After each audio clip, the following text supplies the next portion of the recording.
Today, instead of our usual fictional cold opens based off of historical fact to set the scene, we would like to take a moment to read some actual accounts because we feel that they will be more than enough to set the tone and convey the travesty of these trials that took place in a city called Würzburg in what is today Germany, and the man who orchestrated them.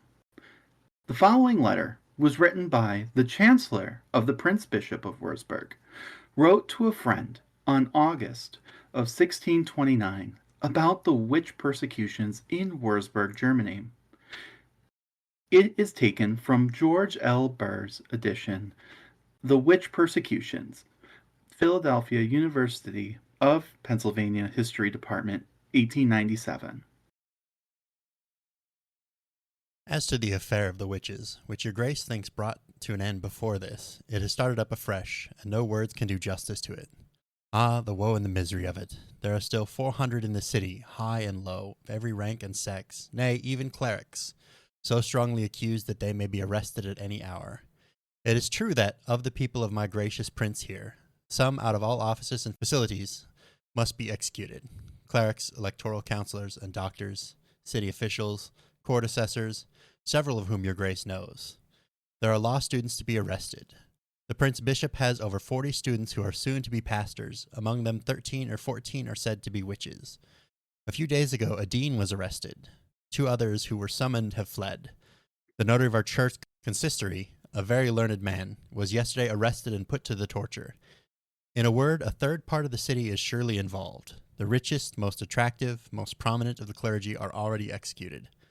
A week ago a maiden of 19 was executed, of whom it is everywhere said that she was the fairest in the whole city, and was held by everybody a girl of singular modesty and purity.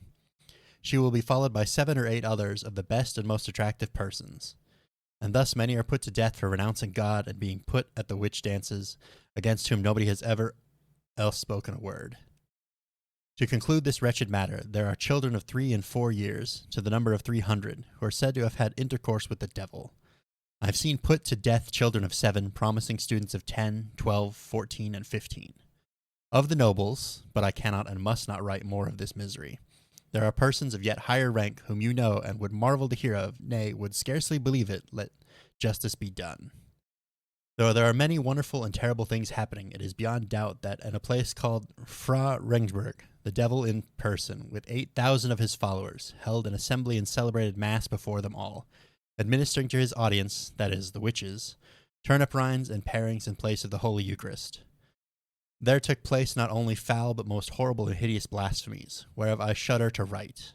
It is also true that they have all vowed not to be enthralled in the book of life, but all agreed to be inscribed by a notary who is well known to me and my colleagues. We hope, too, that the book in which they are enrolled will yet be found, and there is no little search being made for it.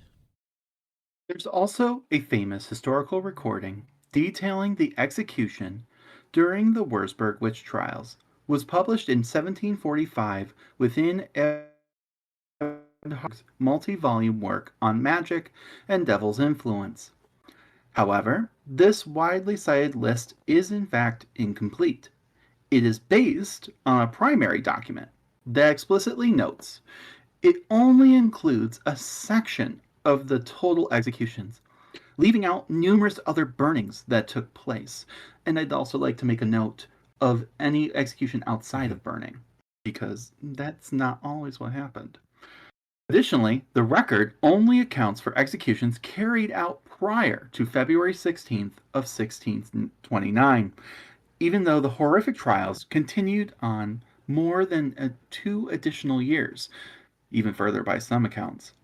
Most of the victims on the list remained unnamed, identified instead by poignant or tragic descriptions such as 19-year-old child, the prettiest girl in town, a 12-year-old wandering boy, or a group of 4 strangers found sleeping in a marketplace.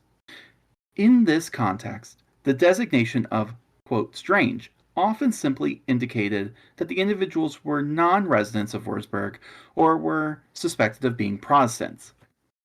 The provided records detail 29 separate execution events driven entirely by the actions of the Prince Bishop. Within this specific time frame, From the broader Wurzburg witch trials, a devastating total of 29 recorded burnings took place, claiming the lives of individuals from all walks of life, including clergy, children, and prominent citizens. Here are just 10 of such victims. Of the 155 recorded on the list, this list, which was generated much later admittedly, did not include all of the burnings or even all of the victims during this time, let alone the trials and executions that were carried out afterward for several years before reaching an official conclusion. Here are some of the people as followed. Lawrence Stuber Batts and Lawrence Roth, 3 vicars in New Minster, executed together during the 24th burning. Frederick Basser, a cathedral vicar swept up in the 25th burning. Lambrecht, a canon in New Minster, also executed in the 25th burning. Wadenbush, a senator who fell victim during the 26th burning. Herr Wagner, a cathedral vicar who suffered the agonizing fate of being burned alive in the 26th burning. Michael Wagner, Knorr, and the minstrel's son, 3 vicars at Hoch executed concurrently in the 27th burning. Bernhard Mark, a cathedral vicar who was likewise burned alive during the 28th burning after Candlemas in 1629. Dr. Schultz's infant daughter, one of the youngest and most poignant victims, executed during the 28th burning. The fat noble lady, Edelfrau, a member of the nobility among the 7 victims of the 29th burning. Junker Fleischbaum, a gentleman of the nobility, Edel, recorded alongside the final group. Tragic. I mean, you're even getting infants in this at this point. All of these people, of course, were innocent of the crimes they were accused of. And today we will be talking about the man who signed each and every single one of their death warrants personally. I'm Brandon, and today I will be joined by friend of the podcast and past co-host, Zai. We would like to welcome you to the Time Travelers Club. Today, as you can see, we will be discussing some rather upsetting information. But we believe that it is important that these stories are told, and we examine the man who allowed and intentionally initiated this persecution. How does such a thing come to pass? And how does such a monster come to be? Today, we will be examining intimately the life of this individual and see what we can glean from it. Before he was a persecutor of the highest order, before he was even especially devout, Philip Adolf von Ehrenberg was a child raised inside a contradiction he didn't choose. He was born on September 23rd of 1583 at Burg Ehrenberg, historic 13th century castle complex near the modern-day Reuth in Austria that once served as a strategic defensive bastion and customs point between north and south. This was the ancestral seat of a minor noble house near Heinsheim on Neckar, located in the modern state of Baden-Württemberg, Germany. It is a district of the spa town Bad Rapnau. This family, the Herren von Ehrenberg, whose line would die out entirely within a generation of his own death in 1647. His father, Johann Heinrich von Ehrenberg, had married Margaret Erich von Mossenbrunn in 1564, a union that tied the small Ehrenberg estate to one of the most powerful ecclesiastical families in Franconia. Margaret's brother was Julius Ector von Mespelbraun. All these German names. Von Messel. I know these German names. Who had already been ruling Würzburg as, which I keep saying Würzburg, technically it's Würzburg, but I'm not German, okay? Yes, we're going to Americanize a lot of these languages. Yeah. We're doing our best. Exactly. We're trying our best. You know, like, whenever I see a W, instinctually, I say the W and not the V, you know? I'm like, Anyway, this guy was bishop for a decade by the time Philip Adolph was born, and who would go on to hold the see for 44 years, one of the longest and most consequential episcopates in history of the bishopric. Located in northern Bavaria, it is a city beautifully situated in the Main River, surrounded by scenic vine-covered hills.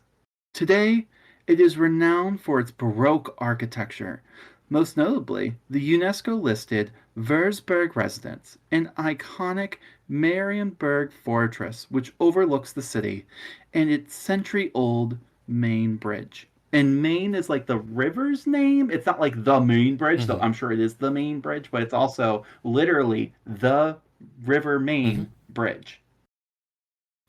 Really complicated, confusing when I was reading that. I'm like, what? I'm like, what? Philip Adolphe was the youngest of 8 children. I mean, we be procreating. Um, I mean, this is a time period where, like, okay, everyone was procreating like this because it's like more than likely your kids aren't going to survive. If like one of those kids lives, you did great. What becomes unfortunate is like some people are quote unquote lucky, and like all of them live, and it's like, oh, some of you weren't We weren't supposed prepared for to. this. Um, no. So when that happens, right, you have too many older brothers, you don't inherit the family land. They got to figure out something for you Mm-hmm. to do. So a family memorial to his father, carved onto the Eldon Ehrenberg's tomb, depicts all 8 children kneeling alongside their parents and the figure of Christ, a small stone catalog of a family that has otherwise left almost no individual trace in the historical record, except through its most famous son. Picture that tomb for a moment, because it is nearly the only surviving image of the family as a whole. 8 small stone figures in a row, hands pressed together, ranked by age, the way children were always ranked in funerary sculpture. Heads bowed towards a Christ who presides over a household the sculptor never could have guessed would be remembered chiefly for the second youngest son's later deeds.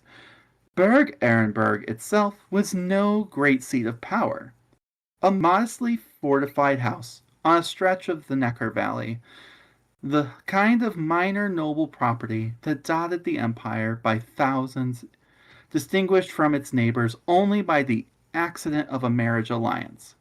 And when I think of Neckar, Mm-hmm. like Neckar, it's like Neckar, I think of very important person from the French Mm-hmm. Revolution, who he like is in charge of like the finances, and he kind of fucks it up even more. Like, and then like the people don't remember that, so they're like, oh my god, like you kicked out this Jacques Necker guy, and like you, and like I have no idea if it's like connected, but like because I'm pretty sure he's I have Swiss, no idea. but That's interesting. I don't know, but it's like a very interesting Mm-hmm. name choice, and like these nobles, it's always like from where their Mm-hmm. family's from. So I wonder if like this guy goes on, from this family or something, or new. I don't know. Anyway, it was that marriage, not the family's own standing, that would determine everything about the boy born there in 1583. Here's the detail that tends to surprise people who assume Philip Adolphe was bred from the cradle into fanatical Catholicism. His father was influenced by Lutheranism, and the household Philip Adolphe was born into was by confession closer to the Reformed faith than to Rome. For the first year of his life, and by extension, for however long his father's influence would have shaped the family's religious character, young Philip Adolphe was being raised functionally in the new faith, the term contemporaries used for Protestantism. Johann Heinrich von Ehrenberg died in 1584 when his son was not yet 1 year old, and with his death, the household's confessional drift towards Lutheranism died with him. What happened next is the hinge on which Philip Adolphe's entire life turned. His uncle, Julius Hector, Prince Bishop of Würzburg, the single most powerful Catholic reformer in Franconia, a man who had already spent a decade rebuilding the diocese, Catholic institutions, and driving Protestants out of his territory by force of law and force of will, took over the boy's guardian and the architect of his upbringing. Around 1590, when Philip Adolphe was roughly 7, he was moved from his family's estate to the episcopal court in Würzburg itself, and it was there, under his uncle's direct supervision, that what German biographical sources describe simply as his, quote, Catholic formation began. 3 years later, in 1593, the then 10-year-old Philip Adolphe was enrolled in the Jesuit college in Würzburg, one of Julius Ector's signature institutional projects, founded explicitly as an engine of Counter-Reformation education, designed to produce exactly the kind of committed, theologically literate Catholic administrator that Philip Adolphe would become. Try to imagine the texture of those years at the Episcopal Court, because the surviving record gives us the bare facts of enrollment dates without the daily grain of the boy's experience. A 7-year-old removed from the modest domesticity of a country manor and set down inside the machinery of one of the empire's great ecclesiastical households. The Latin drilled into him each morning, the liturgical calendar structuring every week, the constant unspoken lesson that his uncle's authority over the diocese and his uncle's authority over him were, in some sense, the same kind of authority, exercised by the same hand. The Jesuit curriculum at Würzburg in the 1590s was built around rhetoric, disputation, and a relentless moral seriousness. Boys were trained not merely to believe correctly, but to argue correctly, to detect heresy in a sentence the way a trained ear detects the wrong note. Philip Adolphe absorbed that training at the exact age when a child's sense of the world's basic categories, safe and dangerous, orthodox and damned, family and enemy, is still being laid down. He would carry the imprint of that education for the rest of his life.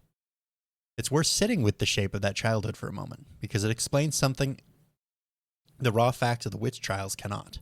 The specific, personal intensity of Philip Adolphe's later counter-Reformation zeal.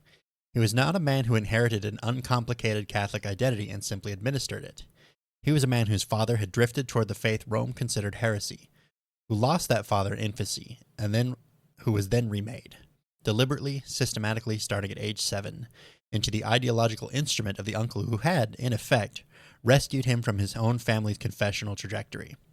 Julius Ector didn't just raise a nephew. He built a successor, and he built him in direct opposition to the boy's own paternal inheritance. Whatever else can be said about Philip Adolphe's later conduct as a bishop, it did not emerge from nowhere. It emerged from a childhood in which the stakes of Catholic orthodoxy versus Protestant heresy had been made as intimate as it was possible for those stakes to be. Inscribed not onto an abstract territory, but onto the story of his own dead father and the uncle who overwrote that inheritance. There is a kind of person, recognizable across every century, who converts an inherited wound into a mission, takes the accident of their own biography and turns it into the proof of a larger cosmic order. Philip Adolphe seems to have been exactly that kind of person. The Lutheran drift of his father's house was not, so far as the record shows, ever discussed openly at the Episcopal Court. It was simply corrected, silently and completely, the way an error in a manuscript is corrected by the next copyist. But a child does not need to be told the story of his own redirection to feel its shape. He grows up sensing that something was wrong about where he started and that the adults around him worked hard to fix it. For Philip Adolphe, that sensation would calcify over 3.5 decades into a bishop's iron certainty that error, confessional, moral, demonic, was a contagion to be excised at the root, whatever the root turned out to be. Philip Adolphe's path into the clergy wasn't a foregone conclusion. Even after his Jesuit education, German biographical sources are specific on this point. He was initially not intended for religious estate at all.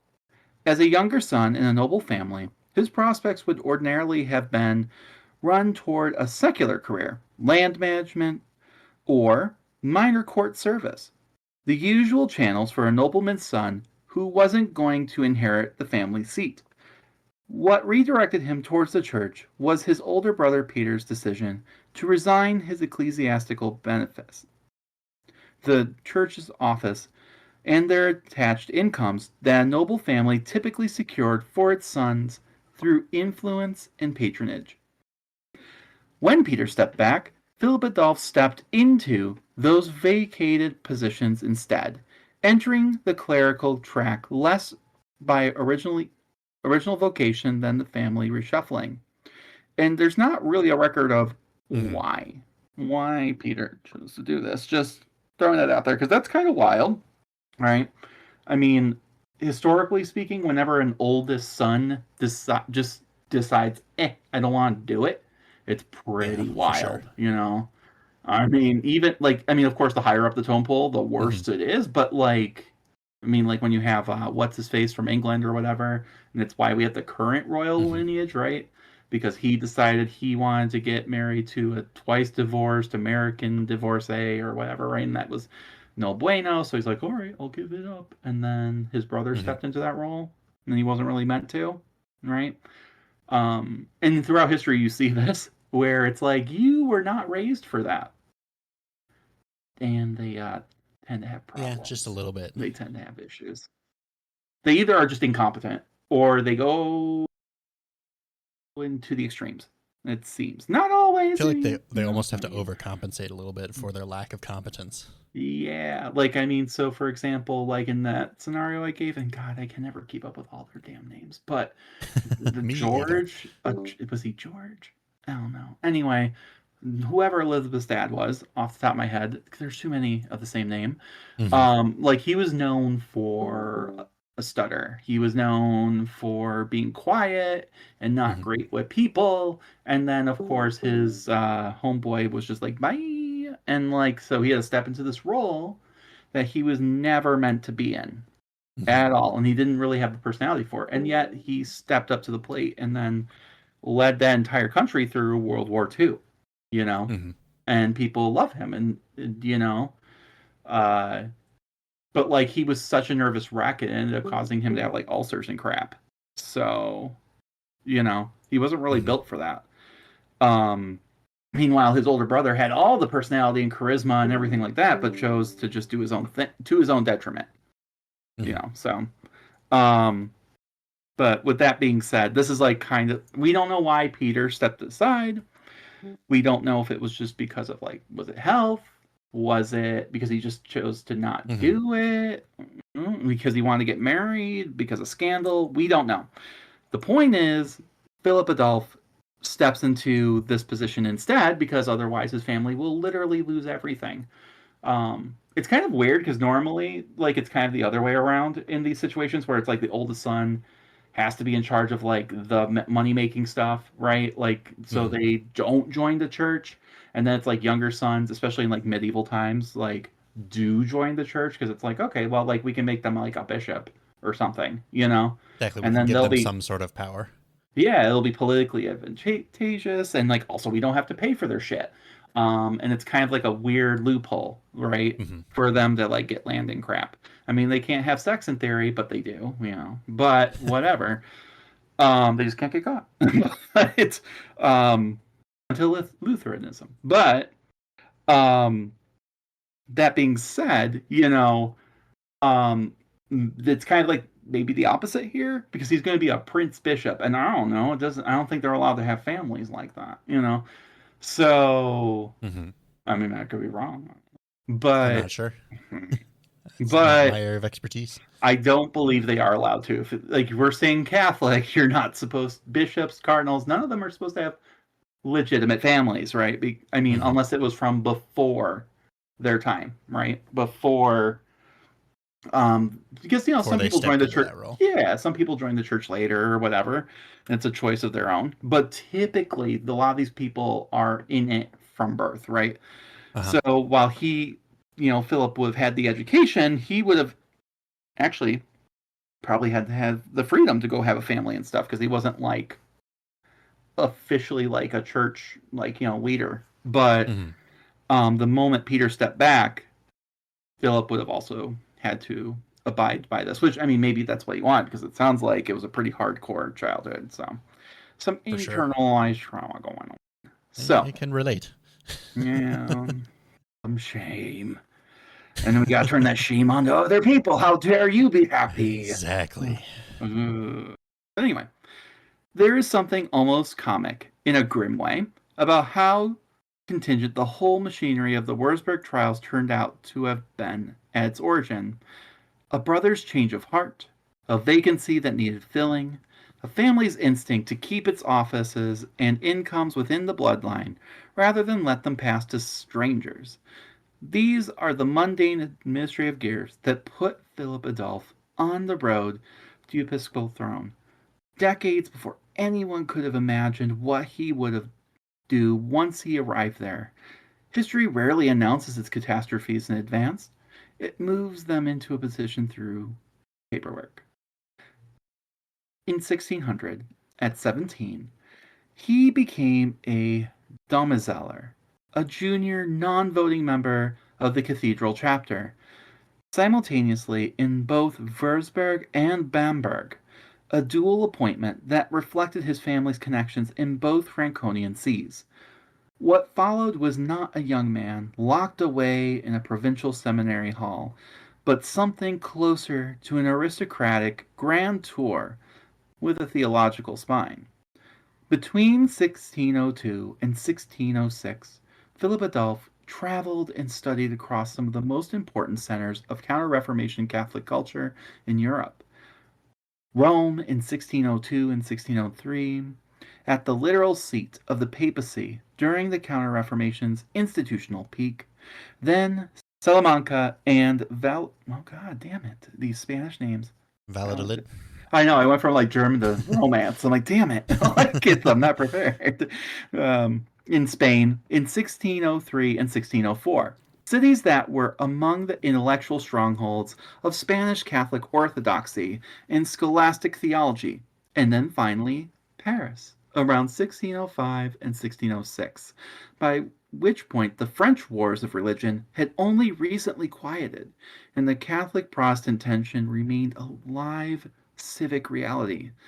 This was the formation of a man being prepared not for parish work, but for governance, exposure to the courts, universities, and ecclesiastical bureaucracies of Catholic Europe's most major powers, the kind of itinerary reserved for young noblemen being groomed for a high office. So this wasn't like an insular man who never left his hometown. Mm-hmm.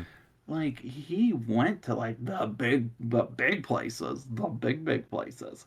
Mm-hmm. So I mean, I think that's something we like to do. It's like, oh, like well, these country bumpkins, like these backwoods cities I've never heard of, which Würzburg was very much a center of culture at that point. Mm-hmm. And I mean, even if you don't want to admit that, then I mean, you went to Rome, Paris, parts of Spain. I mean, like, come on, Definitely like, well traveled. right, and would have had learned those languages and spoken with those people, um, very important people, right? Mm-hmm. So, like, this wasn't someone who, was ignorant, is my point, right? This is not an ignorant Mm-hmm. man. And I think that we have to sometimes I think it's easy to blame like when terrible things like this happen. I'm like, well, it was an isolated incident, because they weren't cultured. Mm-hmm. Um, and this is like one of those stories that proves against that. Absolutely. Consider what those cities would have shown a sharp, ambitious young canon in his early 20s. Rome under Clement VIII and then Paul V was a city rebuilding itself as a theatrical proof of Catholic triumph. New facades rising over old basilicas, the Jesuit Mother Church of the Gesu freshly consecrated, the machinery of the Roman Inquisition operating in plain view as an ordinary function of civic life. Salamanca offered the opposite register, not spectacle but argument. The great university where generations of scholastic theologians had spent lifetimes parsing exactly how much latitude existed between orthodoxy and error, and how a court of law ought to weigh a confession, a rumor, or a witness's word. Valladolid, briefly the seat of Spanish court itself in those years, showed him a monarchy that treated confessional purity as a matter of state security, enforcing through tribunals with the full weight of royal power behind them. And Paris, arriving in the fragile calm after decades of religious civil war, would have offered a cautionary tale of what happened when confessional conflict was allowed to fester ungoverned, a lesson Philip Adolphe seems to have absorbed backwards as proof that heresy tolerated was heresy that metastasized, rather than as proof that confessional coercion carried its own catastrophic costs. He returned to Würzburg and began climbing the cathedral chapter's internal hierarchy with the steady, unhurried pace of a man whose eventual destination was never seriously in doubt. In 1607, he received the lower clerical orders and subdiaconate, his formal entry into the holy orders, still several ranks below priesthood. In 1609, he became a full dome capitular, a voting canon of the cathedral chapter, one of the small body of men who would eventually vote on who ruled Wurzburg. And in 1619, 4 years before his own election, he was made Domdecan, cathedral dean, the chapter's presiding officer, and effectively the second most important ecclesiastical figure in the bishopric after the prince bishop himself. By the time the chapter convened to elect a new prince bishop on February 6, 1623, Philip Adolph von Ehrenberg wasn't an outsider being elevated to power. He was the dean of the very body doing the electing, a man who had spent 23 years, his entire adult life, inside the institutional machinery of the Wurzburg Church, moving through every rank that machinery had to offer before finally arriving at the top of it.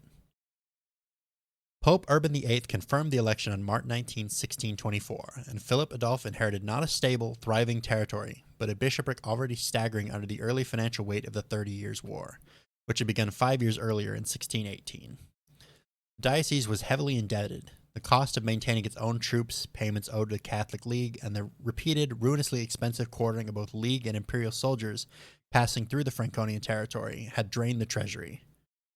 Julius Ector had spent decades building.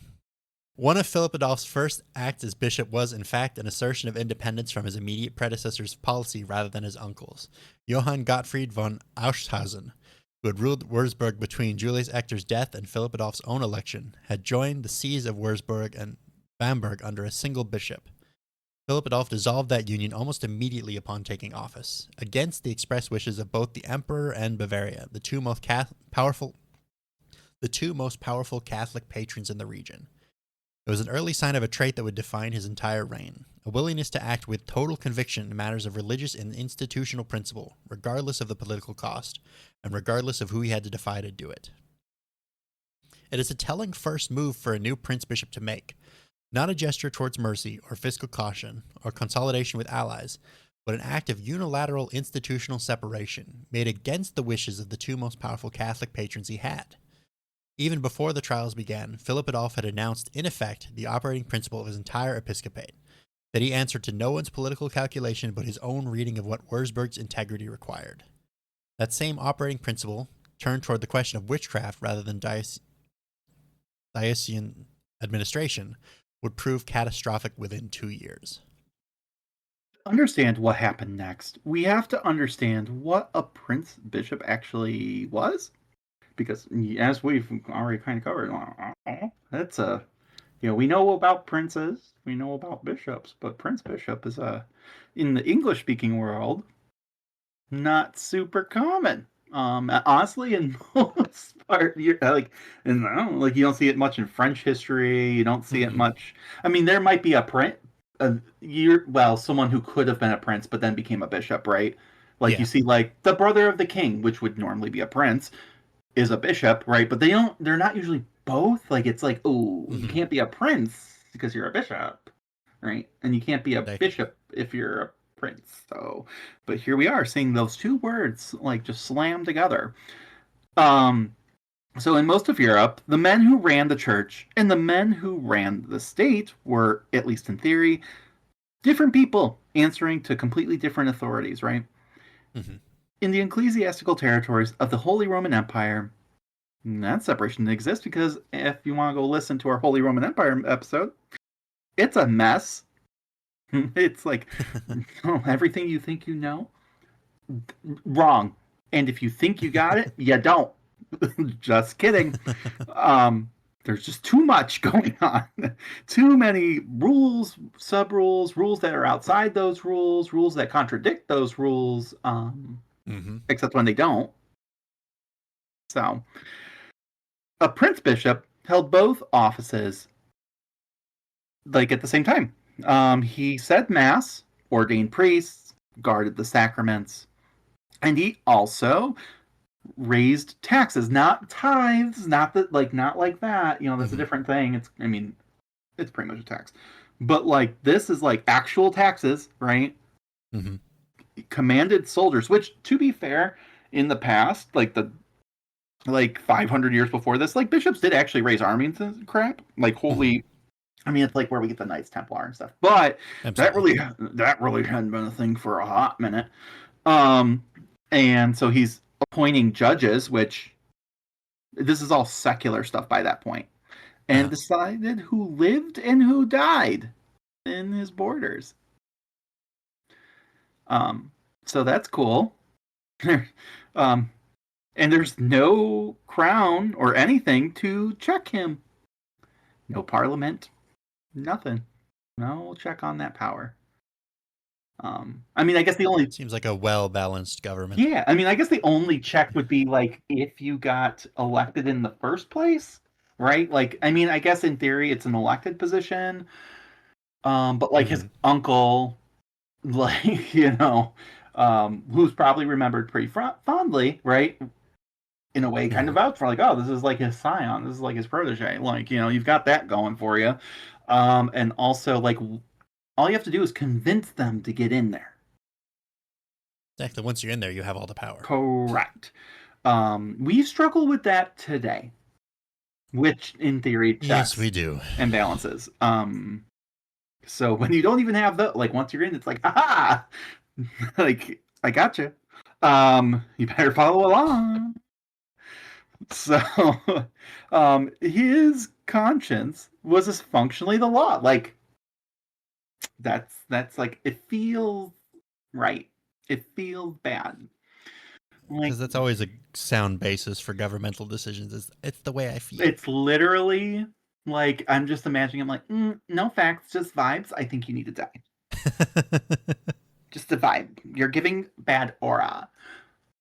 Smell, It's giving burned at the and stake. it's literally just like a baby going goo. Yeah, it's just like this little baby. It's like, I think you fucked Satan. Like you're a top, clearly. Kill it. It's like what? Insane. And then we make these horrible jokes because otherwise it's tragic. I mean, it is tragic no matter what, but like, goddamn. The joke arguably is a little tragic The too. joke is tragic too.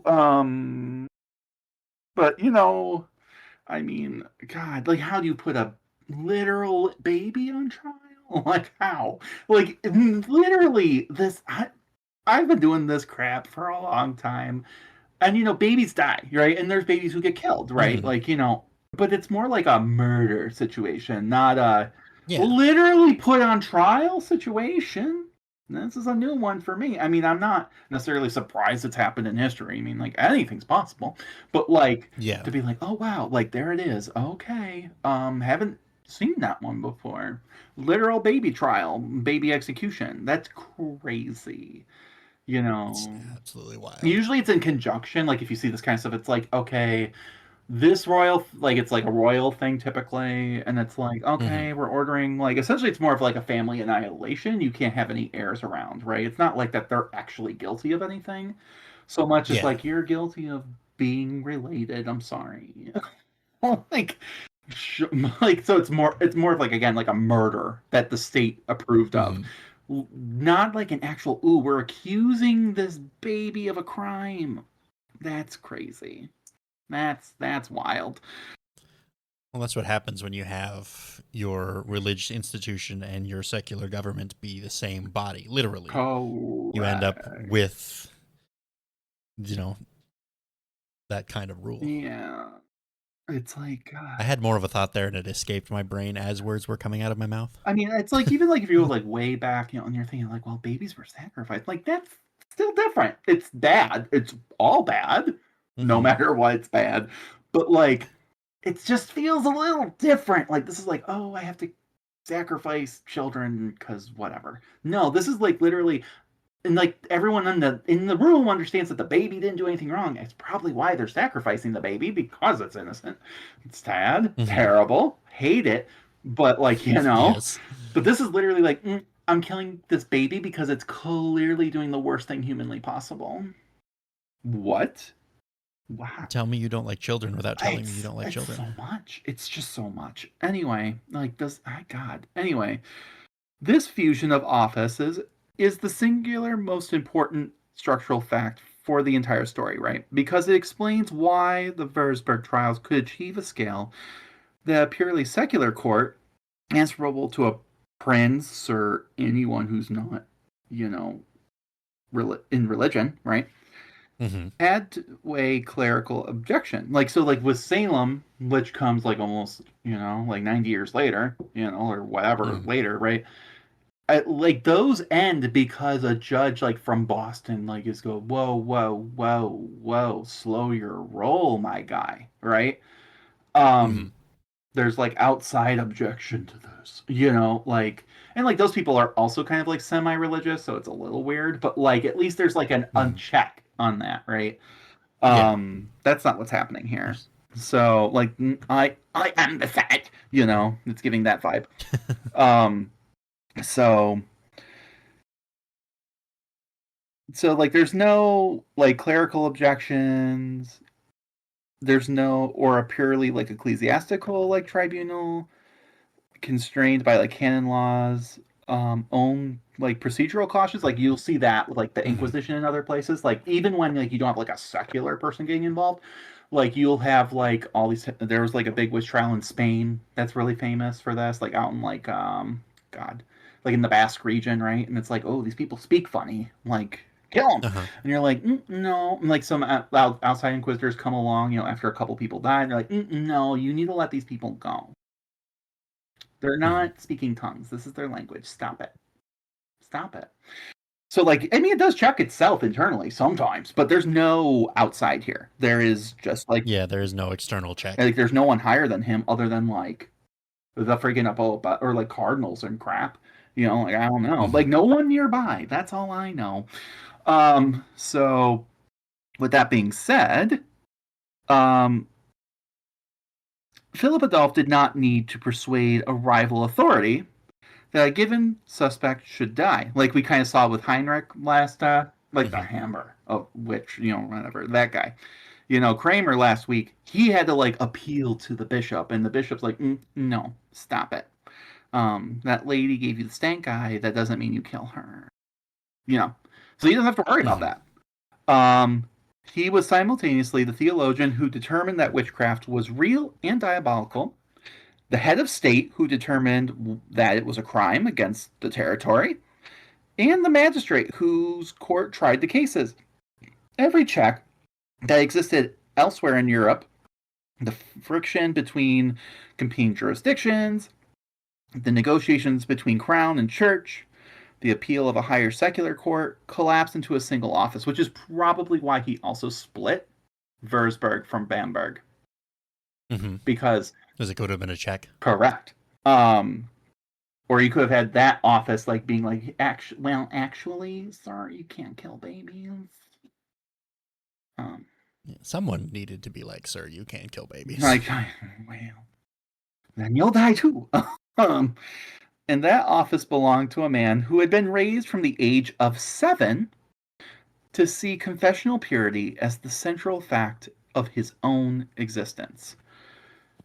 Würzburg sat on contested ground, a Catholic island surrounded by Protestant principalities in a corner of the empire the Reformationists had touched deeply. So, like, I mean, this is probably why his dad was converting. Mm-hmm. Like, wink, wink, because you're the only one. Like, and when you're a secular guy, you're like, I don't really care. Which probably pissed off Uncle. I know my little headcanon's like, that's probably why he's dead. No facts, just vibes, but just the what this entire podcast sponsor is, like, No just facts, just vibes. vibes. So I feel like you want some facts in a history I know, podcast. I I feel know. like you need some facts We along with the are. I vibes. just, like, and, like, there is no proof of that. I mean, like, also this is a time where literally, like, plague, right? Like, Mm-hmm. you go outside and you're like, oh no, I cut myself, and then you die because, no antibiotics, no cleaning wounds, nothing. Mm-hmm. So, I mean, it could have been so many things, but, like, I won't lie, it was really beneficial for that uncle. Just saying. When Mm-hmm. that dastardly, brother-in-law, just happened to die, and he had this, like, sweet baby, just laying around. So, yeah. But, like, no, like, the facts are that he died, and, Mm-hmm. he was able to be raised. Like, this guy was able to be raised by his uncle, who was super duper Catholic and in a political Mm-hmm. position, right? So like in grooming him for all that, right? So Absolutely. whereas Peter, his older brother, probably wasn't groomed from that young of an age, probably still had some of his dad's inclinations maybe in him or whatever. Mm-hmm. And it was like, wait a minute, my dad was like thinking Lutheranism, probably because you can get married and shit. And like, if I do this, like, I can't even have a family and crap. This blows, you know? Like, it does Mm-hmm. all, like, it's conjecture, right? But it's like based off of like some common sense stuff. I mean, unfortunately, we'll never know, Mm-hmm. but um, you know, it's still for this area doesn't look good, right? And it also is going to create this environment, right, where he Mm-hmm. now has the ability to say, "Look, we're the last bastion of Catholicism, right? We're surrounded by enemies, right? And when you have Mm-hmm. that, you can get away with a lot because people are Yeah, we're afraid." seeing that today. Right. Especially when you've been your area's been ravaged by war, on and off, things like that, right? Mm-hmm. So, I mean, it's not a huge surprise. Um, so, No, it's the same historical playbook we've seen again and again. You mhm. create an other, and then you ostracize Or you say, we and are the other. They're, mm-hmm. like we are, but we're the right. We're right. They're all Mm-hmm. wrong. We're right, and it's up to us to, defeat it, right? The big Mm-hmm. evil, the big bad. Um, it's not to say that the Protestants didn't, because we've seen that too with Luther and them. Like they do some bad stuff too. They're all doing bad stuff. And it's not necessarily unfounded that they're doing bad stuff, but the answer is not to do more bad stuff like killing babies. Exactly. You know. But anyway, Julius Hector had spent his reign trying to scrub Protestantism out of Franconia, like his brother-in-law, rebuilding churches, founding a university, and enforcing conformity. And Philip, I mean, to be fair, if this was like a historical fiction, that's exactly how I'd be writing it. His daddy got Mm-hmm. killed by this Yep. man. Like, it just writes itself. Anyway, It really does. and Philip Adolphe, formed in that same project since childhood, saw himself as the man who would finish it. He was, by every surviving account, sincere in his piety and genuinely alarmed by what he understood to be a demonic conspiracy embedded in his own diocese. I mean, so it's not that like, and that's the other thing. Like a lot of the times, like these kinds of people they don't, they're not smoking their own source. They're Mm-hmm. not, and they don't actually believe it. Or if they do, it's like behind closed doors. They're like, yeah, I only believe part of it. Like most of it, it's just for these guys. Like Uh-huh. there's always that like little bit, but like he's genuine. I'll give him that. He's He is genuinely sincere in his he belief. is sincerely believes that that little baby fornicated with the devil. I don't know the logistics, but I don't want to think about the no, I don't logistics. know either. But like, That's not something I want to think I about. don't either. But like, it's just like he believed it. He like sincerely believed it. Um, Mm-hmm. which is also wild to me. That's honestly harder for me to wrap my head around, like versus it being like political. And that sincerity is worth sitting with, right? Because it's tempting to imagine the man behind one of history's worst atrocities as a cynic. Philip Adolphe didn't fit that shape, though. He seems to have believed with total conviction that Württemberg was infested with witches, that the devil had recruited agents across every rank of society, and that rooting them out was not persecution, but salvation. The same conviction in a hierarchy that had been built into him at the Jesuit college at the age of 10. It is worth pausing on what that conviction would have felt like from the inside, because the moral horror at Philip Adolphe's actions can obscure the coherence of his own interior logic. He governed a small Catholic territory ringed by Lutheran and Calvinist neighbors in the middle of a continent spanning war, whose stated cause was confessional survival. At a moment when Catholic pamphleteer, I mean, like, we have to think of it this way, okay? Mm-hmm. They genuinely believe all this crap, right, like is real. Okay, they genuinely, with all their heart, like hell, real, devil, real, tangible thing, Mm-hmm. man, all of it real, real, real, real, real. Okay, so if you think that way, right, you genuinely believe, tragically believe, that like you are in fact saving people's immortal souls and lives by doing this. Mm-hmm. That like if you allow this to continue, that all these innocent people will entire eternity will suffer if you don't do anything. Mm-hmm. It only works if you believe it, right? It only works if you believe it. Otherwise it would just be political people. Like you see that with like the French wars, right? Like the like people up top don't like, I mean, they don't like the Protestants, right? There is like a theological reasoning behind it, but also they don't like the political power they're getting, right? Mm-hmm. That's like, oh, they're taking our lands away. We don't like that. So like it's a lot more cutthroat, and they're also more willing to make alliances and marriages and things like that. Like we're like, well, if you convert back, we'll be fine, right? Wink, wink, Mm-hmm. nod, nod. I'm like, whereas if you truly believe it, then these people can't be saved. You know, like they've already Absolutely. done sold their soul. So like, so yeah, he's not about that. Um, and like you've got all these like pamphlets being spread across the empire, and they were describing the devil's activity in the world in the literal like operational terms, not a metaphor, but as an active military campaign against the church, complete with recruiting agents, secret meetings, and written context. It's very QAnon. You know, it's very Mm-hmm. QAnon, right? Like it's real, but it's not.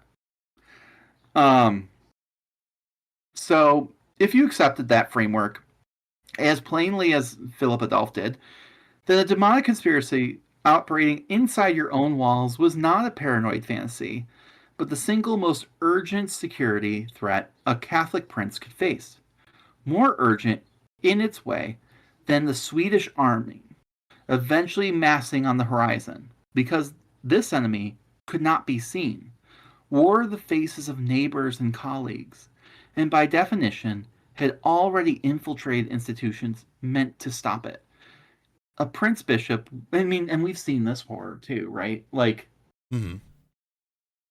and like, it's not the greatest comparison, right? But like, think about like what happened after 9/11, right?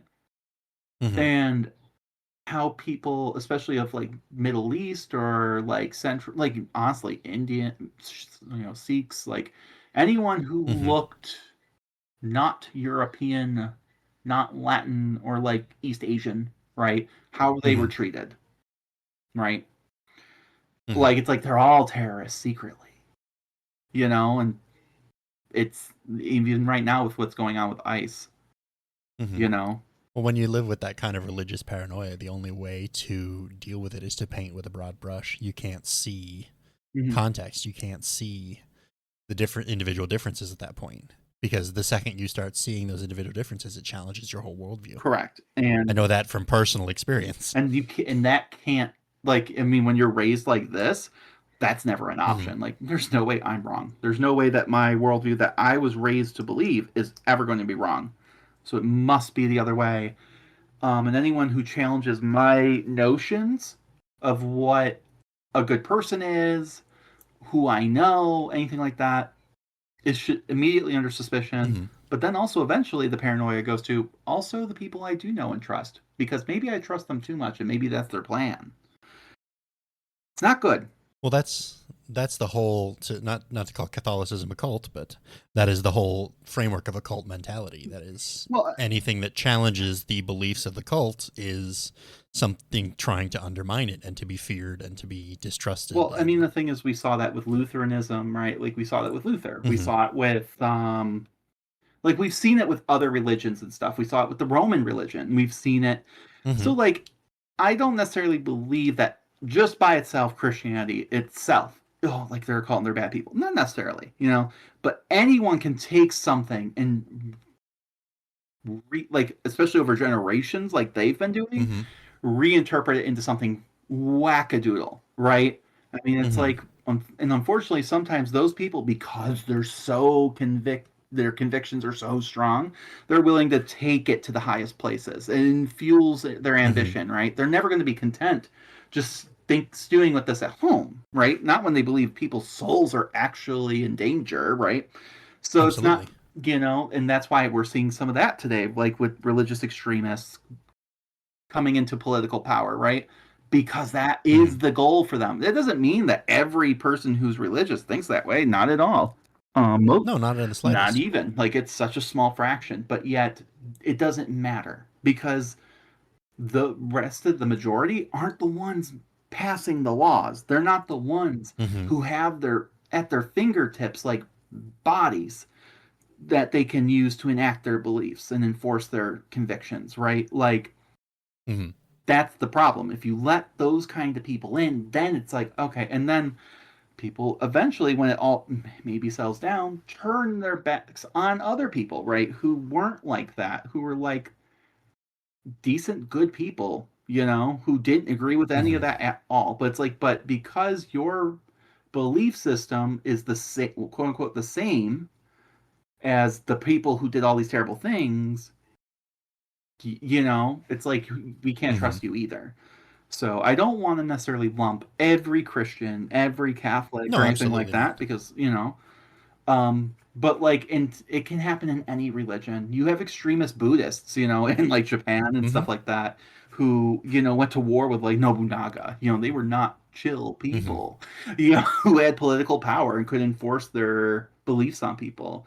And then a lot of things that Japan had done during World War II were under this idea of like that their emperor was the descendant of the goddess Amaterasu, and was Mm-hmm. actually divine. Therefore, they were divine. It was their divine right to conquer and do whatever they wanted, right? And that's Mm-hmm. modern history. That's Yeah, that's less not. than 100 years ago. So like, it's just and like Mm-hmm. it's no one's going back and like all Shinto people are bad, but in Korea, there's a lot of bad feelings about it because a lot of Mm-hmm. atrocities were done in the name of that. Absolutely. So extremism in any case, right? Gotta be careful. But that's what we're Mm-hmm. dealing with here. So keeping all that back, in the back of our minds, right? Mm-hmm. Um, a principal bishop who believed this and who spent his entire adult life inside this institution built to detect and correct exactly that kind of error, because thank you, Heinrich Kramer, for giving us the guidebook that was probably being taught at this point, Mm-hmm. would not experience the trials that followed as cruelty. No, no. He would experience them as the most important work of his life. The trials didn't begin with Philip Adolph. Wurzburg had already seen an isolated flare-up under Julius Actor in 1616 and 1617, and another single case in 1625. What changed in 1626 was scale. And the scale, once it started, fed itself in a way that made the machinery almost impossible to stop, regardless of who sat in the bishop's chair. The process worked like this. Someone was accused, often because of a grudge, a failed harvest, a sudden illness, or simply because they were poor, unmarried, elderly, or otherwise inconvenient to a neighbor. That person was arrested and interrogated under torture until they confessed, because in the logic of the courts, confession was the only acceptable outcome, and torture the only reliable path to it. Once broken, the accused was pressed for names, who else they had seen at the witch's sabbath, who else had signed the devil's book, who else had flown to the mountain and danced with demons.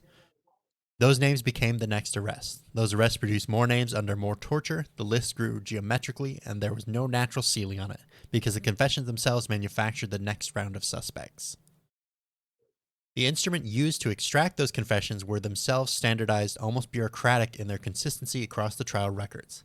The strappato, in which a victim's wrists were bound behind the back and used to hoist the body from the ceiling, dislocating the shoulders under the weight, thumb screws and leg irons that crushed extremities slowly enough to prolong the interrogation across hours. The rack, prolonged sleep deprivation, sometimes stretched across days, that by itself was capable of producing confessions to almost anything, since the mind under sufficient sleep deprivation will manufacture memories to satisfy an interrogator's questions simply to make the questioning stop.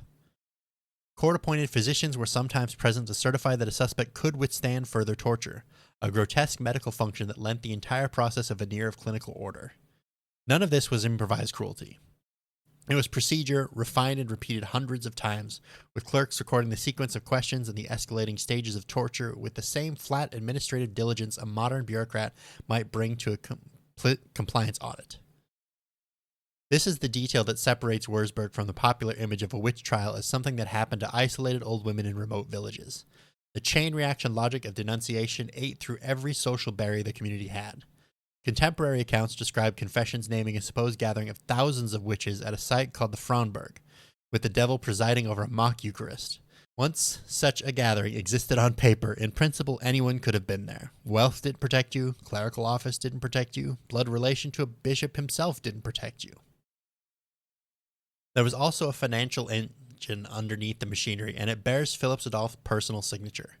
In June 1627, he formally legalized the practice of funding the witch trials through the confiscated property of the condemned. The confiscation mandate modeled, apparently, on a similar order issued 15 years earlier by the Elector of Mainz. Under this system, the courts prosecuting a person for witchcraft could seize a portion of that person's estate if they had surviving children, or the entirety of it if they died without heirs, and use the proceeds to cover the cost of the trial itself, the interrogators, the torturers, the guards, the wood for the fire. It was, in effect, a self-funding persecution machine. Every prosecution paid for the next one. The mandate was also a direct violation of imperial law, which required the state itself to bear the cost of criminal prosecutions, and it violated canon law as well, in the specific procedures governing how clergy accused of crimes were meant to be handled before being handed to secular courts. Philip Adolph broke both codes of the law he'd sworn to uphold, the empires and the churches, in order to keep the trials financially self-sustaining. This is not a peripheral administrative detail. It is one of the clearest pieces of evidence that the scale of the Wurzburg persecution was not simply an accident of religious hysteria that got away from its authorities, but a system a specific, literate, legally educated prince had deliberately engineered to run indefinitely. Think through the incentive structure this created at every level of the machinery, because it explains the trial's otherwise bewildering durability. A commissioner assigned to investigate witchcraft accusations in a given parish was not merely pursuing an abstract duty. His own office, and the offices of the torturers, scribes, and guards beneath him, were funded directly by the property of the people he condemned. A wealthy defendant was, in the coldest possible sense, worth more dead than a poor one, which is precisely why the pattern of accusation crept so quickly out of the ranks of the poor and marginal, where European witch panics traditionally concentrated, and into the ranks of the propertied. A councilman, a doctor, a canon of the cathedral, these were the people whose confiscated estates could fund months of continued persecution. The machine did not merely tolerate the expansion of its own targets, it required that expansion to keep running. By the numbers that survived, the toll in the city of Wurzburg alone reached at least 157 confirmed executions, with estimates running as high as 219 within the city proper. Across the wider Prince-Bishopric, the villages, market, towns, and rural parishes under Philip Adolph's authority, historians estimate roughly 900 people were killed over the course of the persecution. The overwhelming majority burned at the stake, some first strangled or beheaded as a mercy before the fire. A contemporary broadsheet from the period claims that more than 900 alleged witches were burned across the diocese in the years 1629 and 1630 alone. Modern historians note that the specific figure cannot be independently verified through other surviving sources, but is generally treated as broadly credible given the scale documented elsewhere. Records of the executions were meticulously kept through February 1629. After that point, the documentation becomes sparse, not because the killing slowed, but because the bureaucracy had been tracking it seems to have been overwhelmed by its own volume. Yeah, I mean, just the 157 quote unquote confirmed makes the Mm-hmm. Salem witch trials look kind of tiny and Yeah. insignificant. It's like, not that any human life, like, it doesn't matter how many, but like, wow, just Mm-hmm. it's insane. Most of what we know about the texture of the Würzburg trials, the day-to-day human reality of them, as opposed to the aggregate numbers, come from a single surviving document. That was that letter written in August of 1629 by an unnamed chancellor in Philip Adolph's own government to a friend outside of the bishopric. It has become, in the historiography of European witch craze, the counterpart to the more famous letter written by Johannes Junius from his cell in Bamberg to his daughter, which we will get to at some point. But Hmm. where Junius's letter is intimate, a father's last words smuggled out with a bribed guard. The Würzburg chancellor's letter is bureaucratic, almost clinical, which somehow makes it more disturbing. This was a man inside the system, describing its operation to a colleague the way you might describe a difficult harvest or a slow year for trade. He wrote that the affair his friend believed had ended had in fact resumed, and that no words could capture the scale of the misery. 400 people in that city alone stood so heavily accused, he had said, that they could be arrested any hour. Clergy, counselors, doctors, officials, and we had said, several of whom your grace knows. He described more than 40 theology students, boys destined for priesthood, of whom a dozen or more had been named as witches. A dean had already been taken. These are all people that you would assume are protected Hmm. because they're in the association doing the things, but like, no, no, no. You gotta check your own home first, apparently. Hmm. Two others summoned for questioning had fled the city rather than wait to be named, so therefore they're guilty. you know, Yep. guilty. Otherwise, why would they run? Why would they run? Right? Like, just be tortured. If if you're tortured, you'll die as a martyr, or you did it. It's that simple, right? So he estimated that a third of the entire city stood suspected of having attended the Sabbath and having her name entered into what the courts called Satan's Black Book. So when we say her, we mean, like, of course, the city. But I want to we're Hmm. going to do the math here really quick because I didn't do it before recording this episode. Um, I'm just going to try and see if I can find, like, the population at that time, right? Um, Hmm. because this is like, again, this is like a credible source firsthand, right? Like, even if he's just like estimating, right? A third. Hmm. Um, all right, so there's not like an official census, right? But like Hmm. we're gonna say roughly 15,000 to 20,000 citizens, right? Hmm. Of just the city proper, right? So we'll do the low number. That's 5,000 people they're documenting and following. Yeah. Five It's not a small machine. No, a third period, but that's like, not great. But like, god damn, like 5,000 people, right? Um, that they're just like tailing. They have like records on all these people, they're Hmm. just waiting for them to mess up.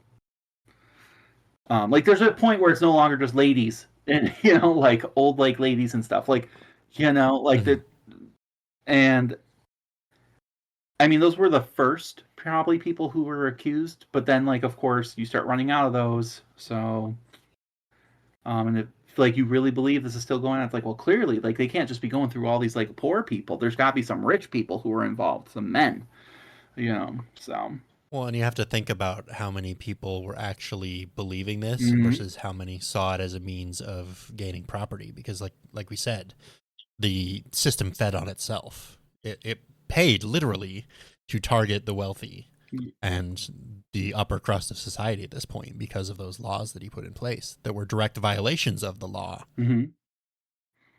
And so Like it becomes a self-feeding machine. exactly, and it's like it's got to keep going because like in his head it's like this is going to go on forever, right? So you have all these like a third of the population who are just like on standby, and like you continue to fund this because that's his way of like, I'm going to keep the city pure forever, and Hmm. we're just going to keep doing these purges every once in a while, keep purifying, right? That way they can never take over, right? Can't give them an inch. It's not like, oh, I'm going to burn everybody to the ground. It's like, nope, it's like in a controlled way, like a controlled, like renewable energy source. It's so dark. So the Chancellor went on to list, burning by burning, exactly who had died.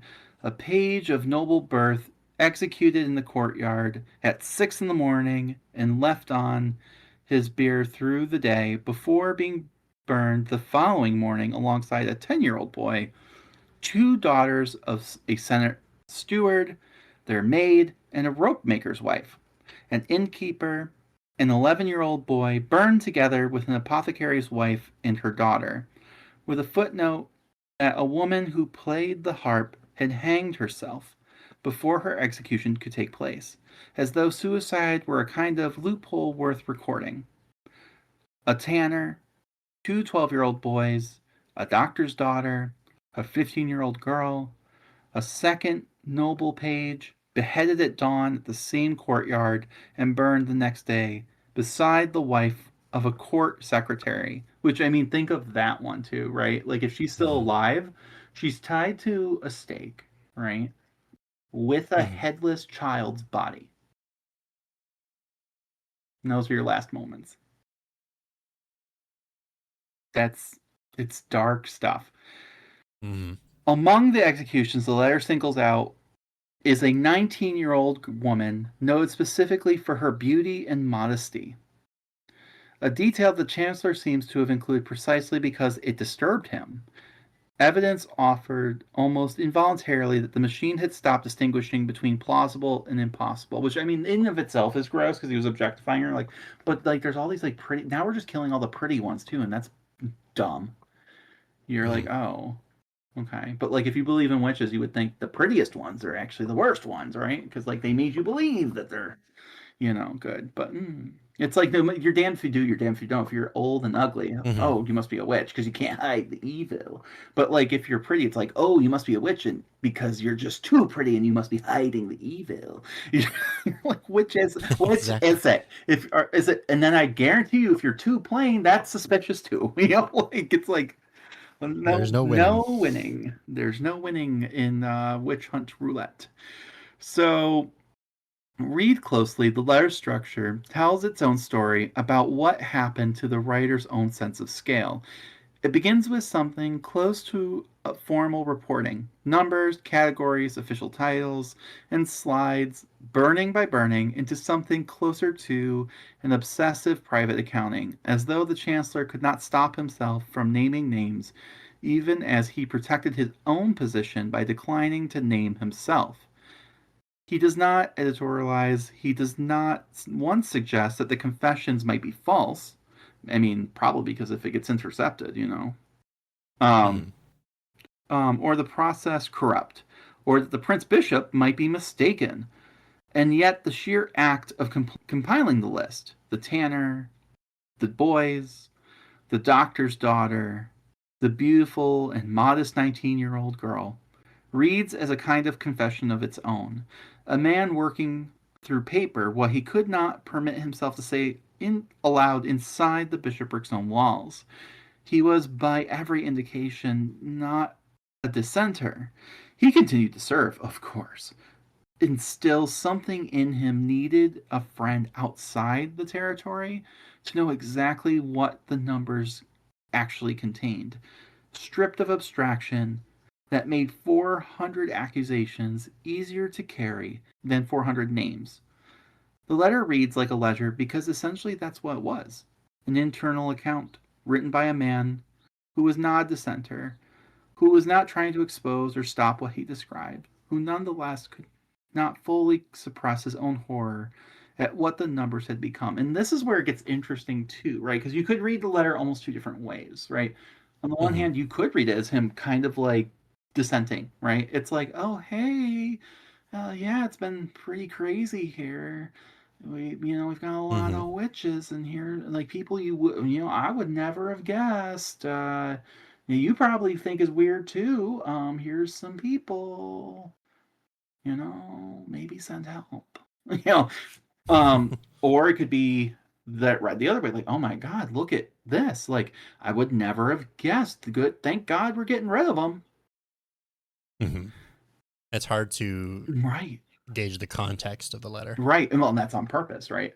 Because if it Mhm. gets intercepted, if that was the case, right? Like where we're assuming that that's the case, he's trying to get outside, maybe people to come from the outside and come take a look at this, right?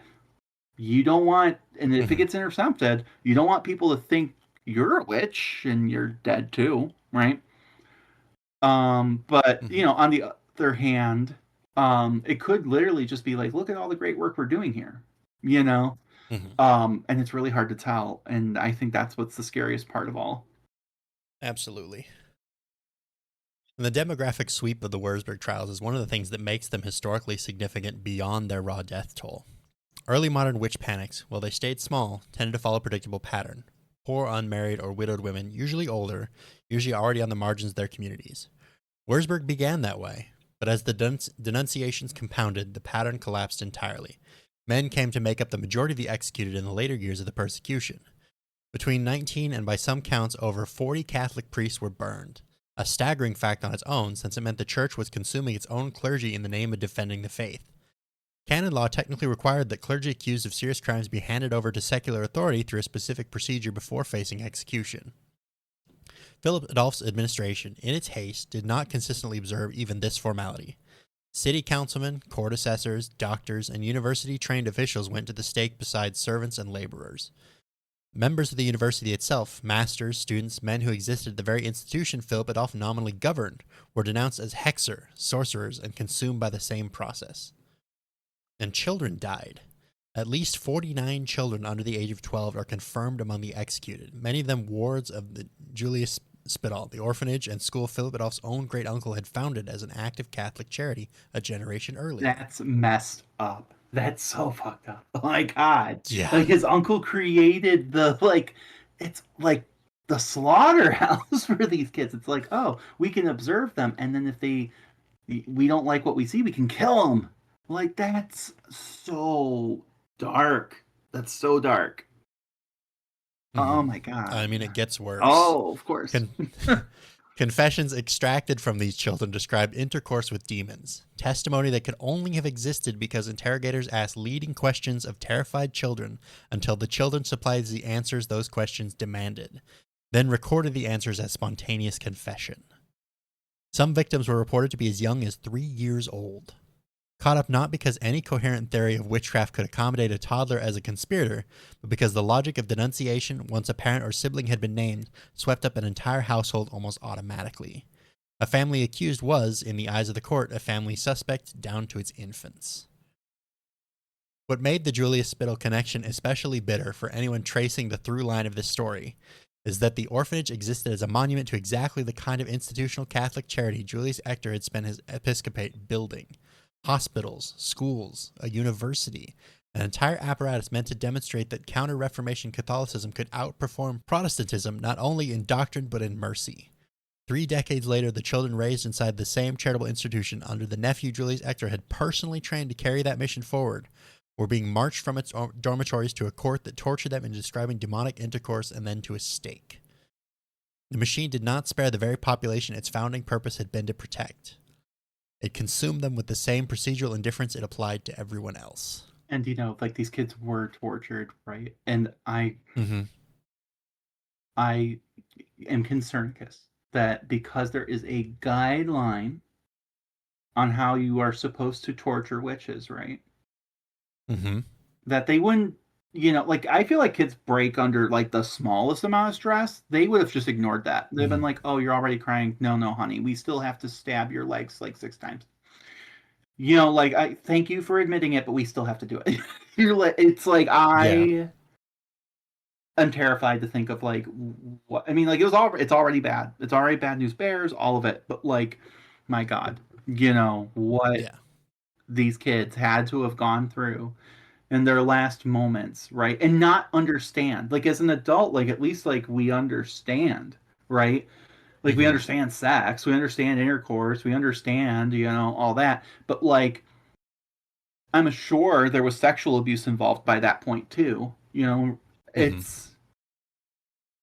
It's just horrifying to think what was going on. Um Mm-hmm. just and like that's why it's important to really understand like the scale of this kind of stuff. Like we need to talk about this kind of stuff because this wasn't the Hmm. first or last time this would happen in history, of course.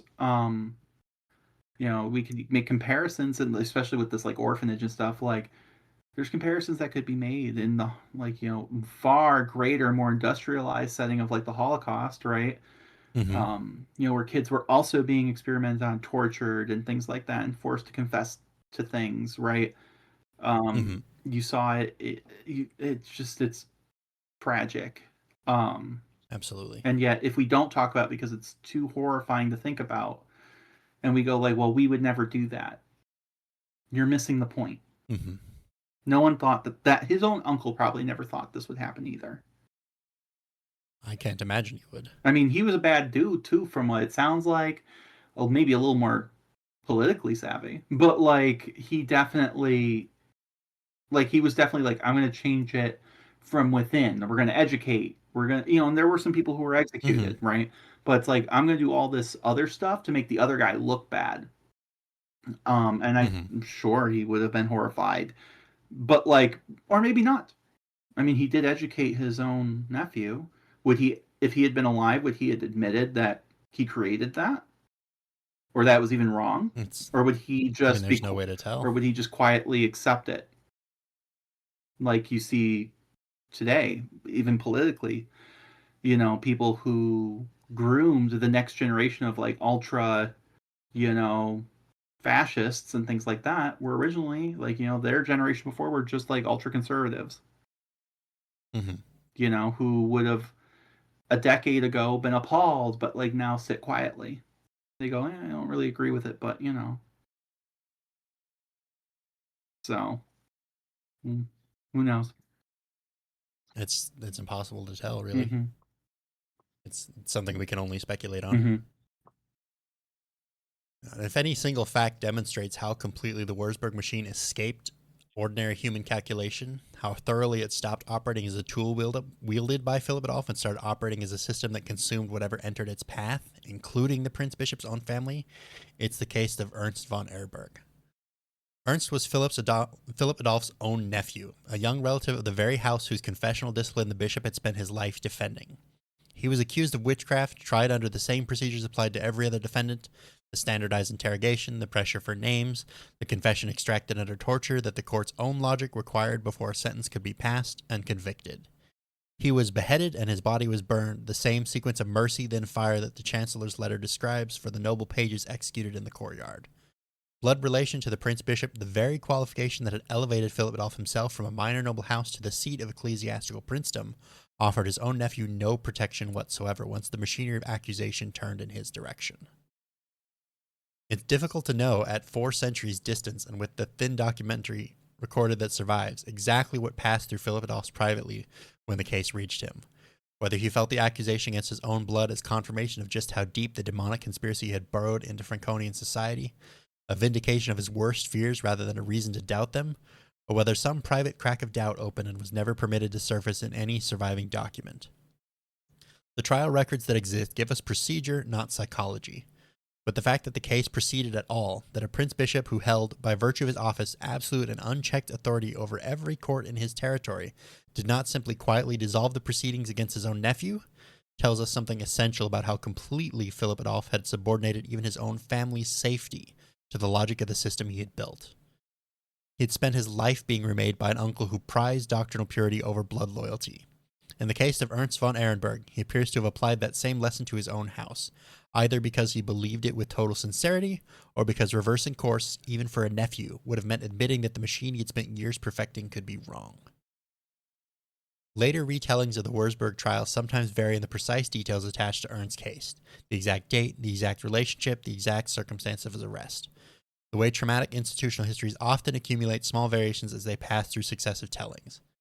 What is not in dispute across the serious historical records is the basic shape of the story: that the bishop's own family was not exempt from the system he had created, and that this fact, more than almost any other detail of the Wurzburg trials, has come to stand for something larger: proof that once a persecution machine reaches sufficient scale and momentum, it stops discriminating between architect and victim.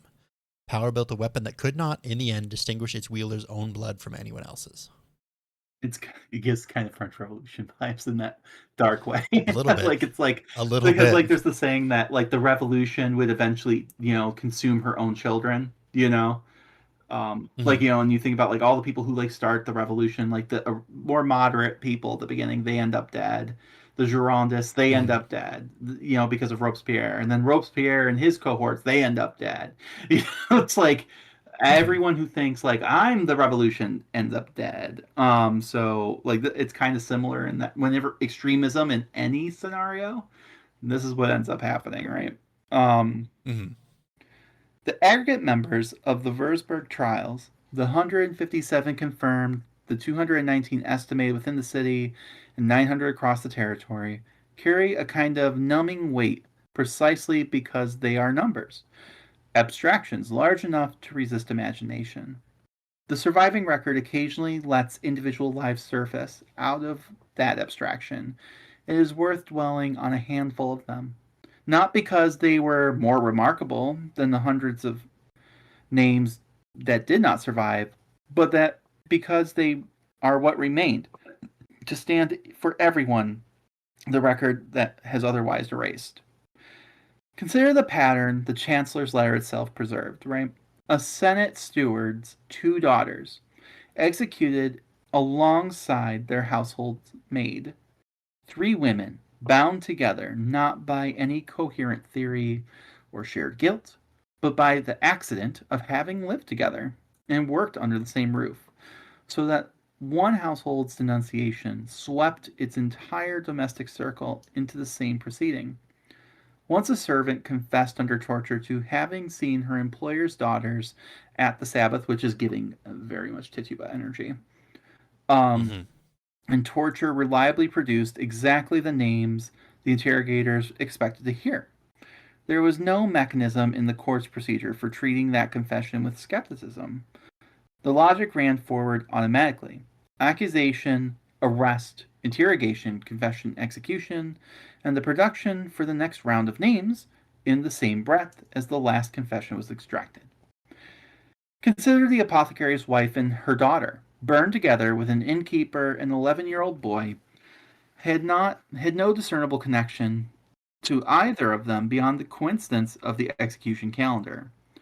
Four people whose only shared attribute was the date the court had scheduled for their deaths. Consider the woman who played the harp, who chose to hang herself rather than wait for that fire. One of the only acts of self determination available to a defendant inside a system that otherwise controlled every aspect of a person's final days. And the one the Chancellor recorded with the same flat notation he applied to everything else, though the fact that he recorded it all suggests it registered, even within his own carefully unemotional accounting, as something that demanded to be set down. Consider, too, those university men, masters and students denounced as hexer, sorcerers, plucked out of the very institution Julius Ector had founded as showcase of Catholic learning, and that Philip Adolphe nominally still governed. A university in the confessional politics of the age was supposed to be proof of a Catholic's territory, intellectual, and spiritual health, a demonstration that orthodoxy and rigorous scholarship were not merely compatible, but mutually reinforcing.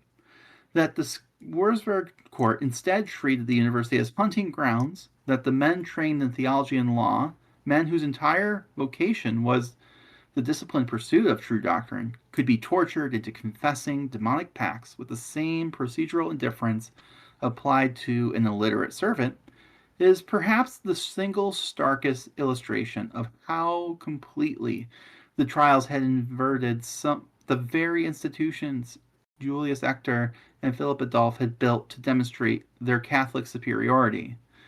The engine meant to prove the fate's intellectual triumph instead consumed its own faculty. And consider finally those children of the Julius Spittal whose confessions of demonic intercourse survive in the record not because anyone believed a 3-year-old capable of such an act in any literal sense, but because the interrogation procedure itself had become self perpetuating. a script of leading questions, refined over hundreds of prior interrogations, applied mechanically to whoever sat in the chair, extracting from each new defendant, regardless of age, the same catalog of Sabbath attendance, demonic pact, and the named accomplices of the court's own procedural memory had come to expect. A child interrogator's question, and child's exhausted, frightened answer, replayed hundreds of times across 4 years. It's not a description of any actual crime. It's a description of a bureaucracy that hadn't learned to manufacture the confession it required, regardless of who was seated across the table. Not every clergyman inside the Counter-Reformation apparatus that produced Wurzburg's trials accepted their logic, and the most important dissent came from remarkably close to the machinery itself. Frederick Spee von Langenfeld, a Jesuit priest, served in the years of the German witch trials as a confessor to the condemned, men whose duty it was to sit with the accused in the hours before execution, to hear their final confessions, and to prepare them, in the theology of the age, for death.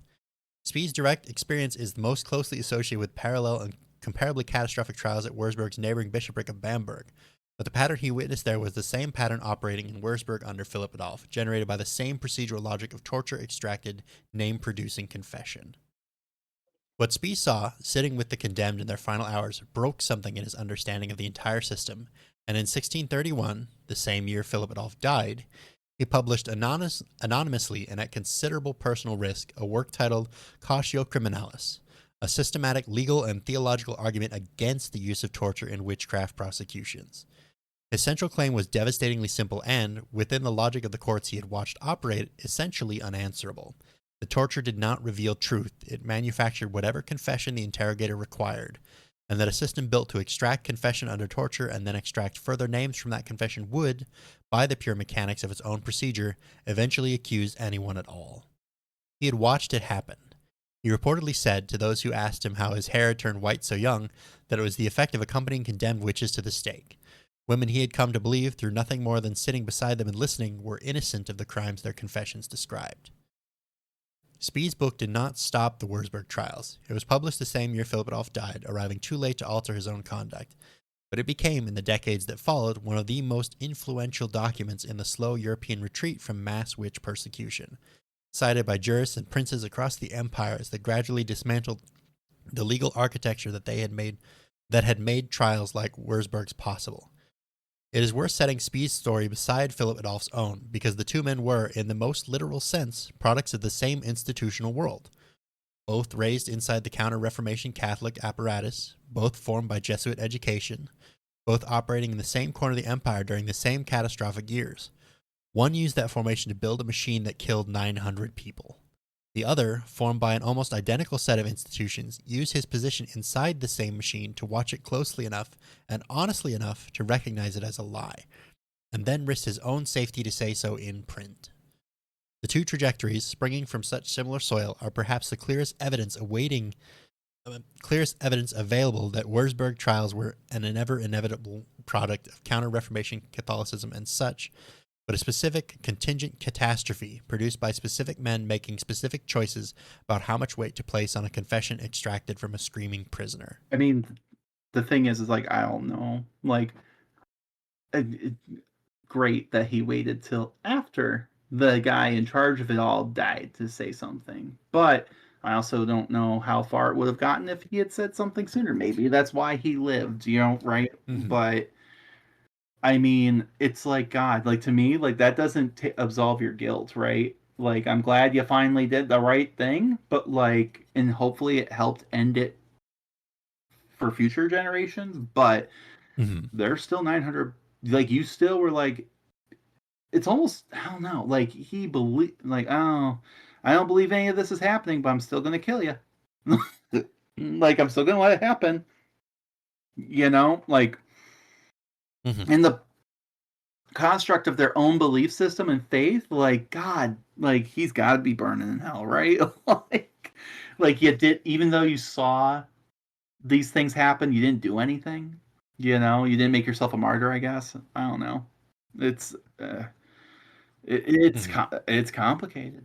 Um, but at any rate, machines built to run indefinitely do not, as a rule, stop because their designers develop scruples.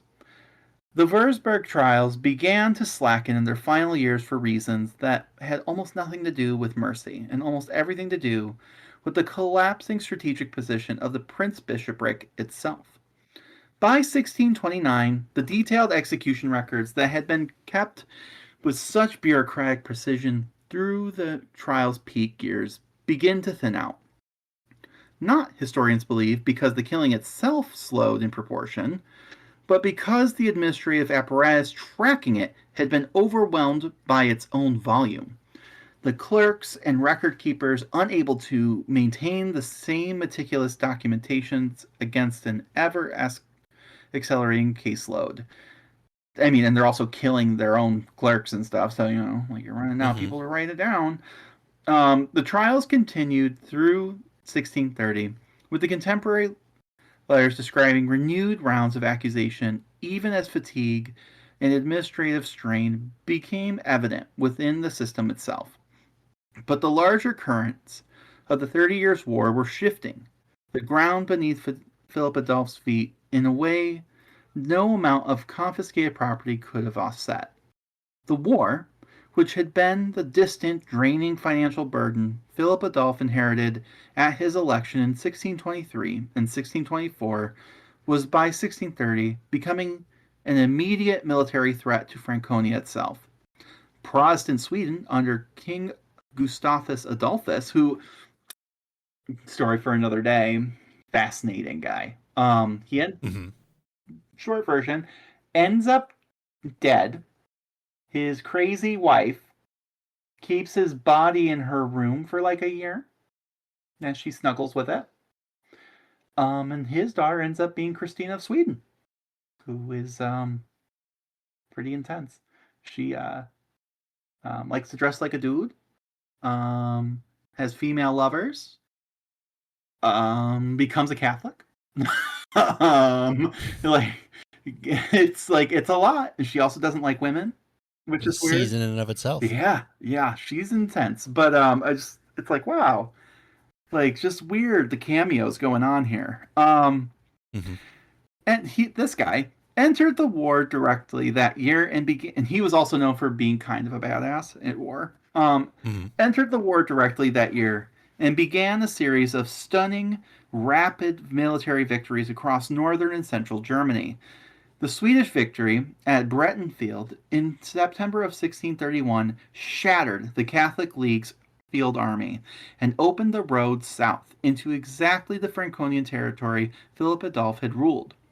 What had been, for the Prince Bishop, primarily a theological and jurisdictional emergency, a diocese infested with demonic conspiracy, was rapidly becoming, for the prince, a conventional military emergency of the urgent kind.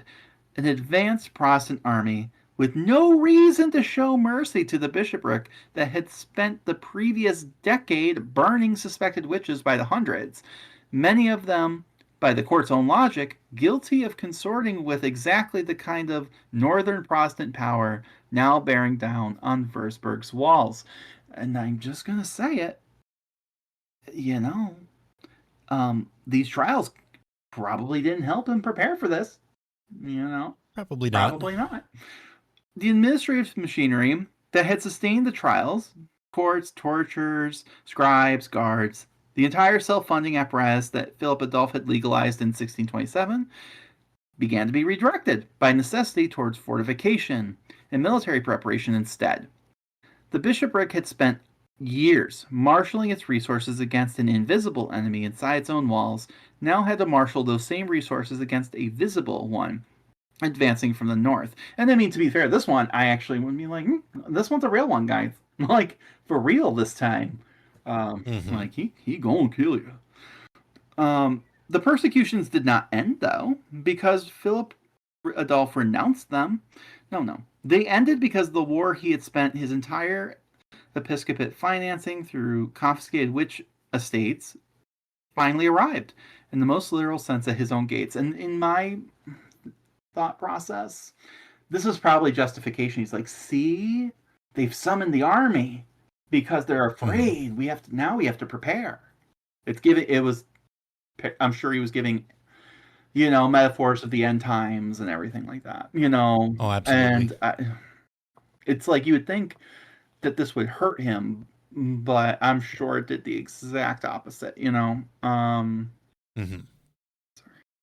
Anyway, um, yeah, I just, but yeah, um, so he's got that going on. You've got Big Daddy Gustav, and he's big mad, barreling down at you. And that's, not good. You got to put the paws on, I guess the little babies, who are talking to the devil.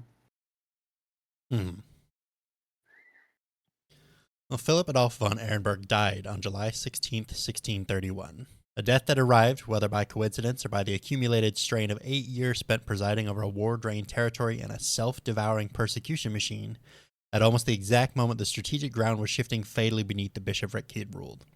He did not live to see what came next, and in a story this dense with grim irony, it is worth noting that what came next arrived within months.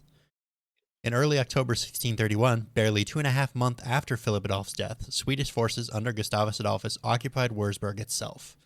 The Catholic Prince-Bishoprics' autonomous governing and judicial apparatus, the very machinery that had sustained the witch trials for 5 years, was dismantled by an occupying Protestant power that had neither the institutional investment nor the theological framework to continue persecutions its own faith held to be a species of Catholic superstition and cruelty.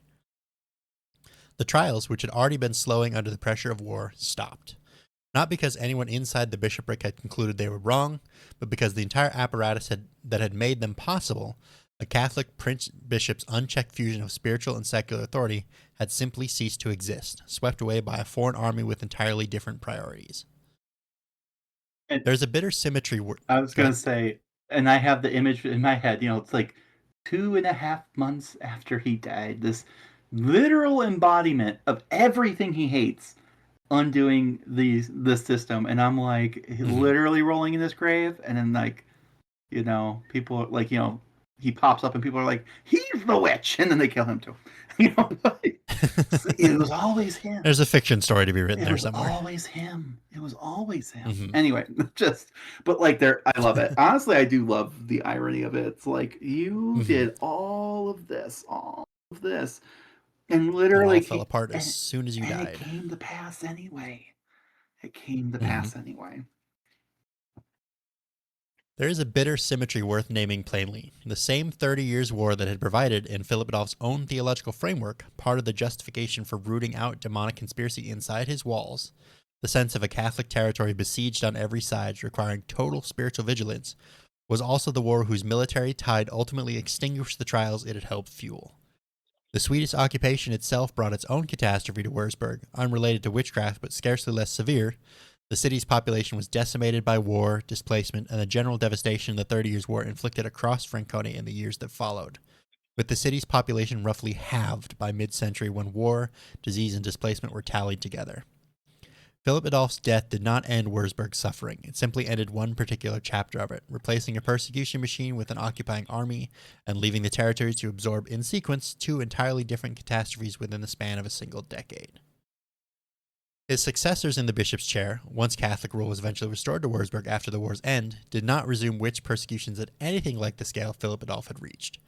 Historians attribute this less to any dramatic change of theological heart within the diocese than to the accumulated exhaustion of the war years, the gradual spread of skepticism about torture-extracted confession that Frederick Spee and others like him had begun to articulate in print, and the practical reality that a territory devastated by 2 decades of war simply no longer possessed the administrative and financial capacity to sustain a machine like the one Philip Adolph had built. The witch hunts in the regions wound down gradually across the following decades rather than ending in any single decisive reversal. Less a reputation than a slow running out of fuel, financial and ideological both, that had to keep the fire burning. How could the historical record weigh a man like Philip Adolph von Ehrenberg? The question resists easy resolution precisely because he does not fit the comfortable shape we tend to want for history's worst actors: the cynical opportunist, the sadist, the man who knew better and acted anyway. Every strand of the surviving evidence points towards a figure of total, uncomplicated sincerity. A boy remade at the age of 7 into the instrument of counter Reformation orthodoxy, who grew up into a prince bishop genuinely convinced that his diocese faced literal, organized, demonic conspiracy, and who deliberately, methodically, and with the same administrative competence he brought to dissolving the Wurzburg-Bamberg Union in his first year of office, a legal and financial system engineered to root that conspiracy out of whatever scale it required. He was not a man who lost control of a system engineered to root that conspiracy at whatever scale it required. He was not a man who had lost control. Oh, I read that wrong. I'm just going to start from that. Deliberately, methodically, and with the same administrative competence he brought to dissolving the Wurzburg-Bamberg Union in his first year of office, a legal financial system engineered to root that conspiracy out of whatever scale it required. He was not a man who lost control of a persecution. He was a man who designed one, funded it through a mechanism he personally legalized in violation of both imperial and canon law, and sustained it for the better part of 5 years, even as it consumed his own family, his own university, and a significant fraction of his own clergy. That sincerity is, in the end, the most disturbing feature of his legacy, rather than the most exculpatory one. It would be more comfortable, in some sense, to file Philip Adolphe away as an oh my god, I can't talk all of a sudden. To file Philip Adolphe away as an aberrant sadist, a monster whose cruelty was personal and idiosyncratic, and therefore safely quarantined from the ordinary operation of institutions and belief. The record does not support that reading, though. It shows instead a highly educated, deeply pious, institutionally accomplished administrator. Rome, Salamanca, Valladolid, Paris, 23 years inside the cathedral chapter's own hierarchy, who applied the full weight of his competence and conviction to a project that killed roughly 900 people, including infants, children as young as 3, on the basis of confessions his own government chancellor could not fully suppress, his horror at compiling. Wurzburg stands in the historiography of European witch craze as one of the starkest available demonstrations that atrocity does not require a villain who knows he is one. It requires, more often, a true believer with the administrative power to act on his belief without check, and a procedural machine, torture, confession, denunciation, confiscation, efficient enough to convert that belief into an ever-expanding catalog of the dead. The numbers themselves remain the plainest statement of what his episcopate produced, at least 157 confirmed executions within the city of Wurzburg, with city estimates still running as high as 219, and a territory-wide toll historians place at roughly 900.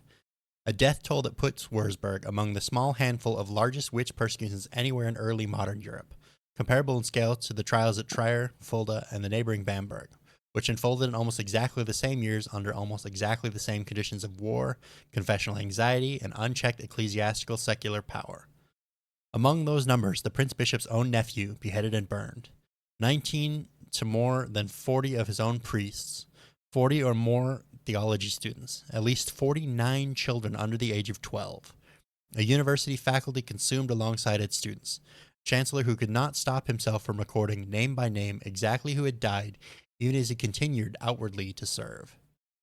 Today, the Wurzburg trials are commemorated primarily through historical scholarship rather than physical memorial. There is no single monument in the city equivalent to the memorials that mark other sites of early modern persecution, and much of what survives does so through documents like the Chancellor's 1629 letter and the broader archival record rather than through any deliberate act of civic remembrance at the time.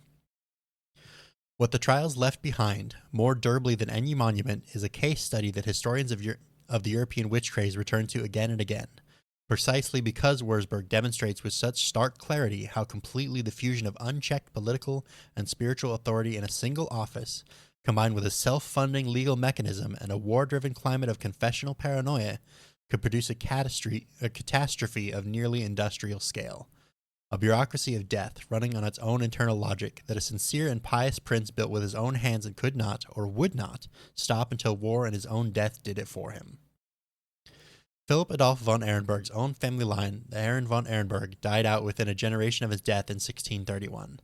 The same family whose 8 children once knelt in a stone on their father's tomb near Heinsheim. The same family whose confessional drift toward Lutheranism a Catholic uncle had spent his childhood correcting. The house that produced him left almost no trace in the historical record beyond its most infamous son. What Philip Adolf built instead, a persecution machine so total it eventually devoured his own nephew, his own priests, his own university, and the orphan children of his own great-uncle's charity, outlasted the family that produced him by nearly 4 centuries, not as a monument anyone chose to erect, but as a warning historians have never stopped needing to repeat. So that's it for this time. Sorry this was a bummer. Normally these are fun, and there's sometimes, Very I different mean, from my last time. I know, I was just about to ask, how's this feel since last time? I mean, there were some dark, Very there different. were some dark moments. I mean, we had that whole like holiday because a poet drowned, like, Yeah. but like yeah, for the most part, it's light. We have fun with it, like it's like really hard to laugh at this one. Yeah, for It's sure. like, like this I is the mean, heavier season for sure. I feel like season one, we do Cleopatra and Mark Antony, and there's wild moments. Like there's sad moments. This episode gives me the same energy we were feeling at the season finale, like with all the suicide, and it's like just a bummer. And there's really not much to laugh at, and this is kind of the same energy, and very much we're so. not done yet. Oh no. So there's so many more tales to tell. So thanks for filling in for Courtney today. Yeah, Our absolutely. schedules didn't just quite line up, which happens. But It does happen. but thankfully you were on standby, able to help, and maybe Happy to. next time hopefully it'll be less of a bummer. Um, so, It's all good. mm. So, if you like what you heard today, please give us a positive review on whatever platform you listen to this podcast on. It goes a long way to help us appease the algorithm gods and get this suggested to others just like you. The more we can connect to our fellow history nerds, the more we can build up a community and keep this show going. Also, we have a Patreon where you can hang out with us and get exclusive content like videos where we might try to make ancient recipes, talk about topics that we couldn't fit into the main arcs of the podcast, and just generally being batshit and dumpster fires, all for the price of a latte per month. Research materials and books cost a lot of money, guys, and it takes a lot of time to create this show. So anything you can do to provide would be a huge help. We can't wait to see you again next time. And as always, thanks for listening. Bye for now. Bye, guys.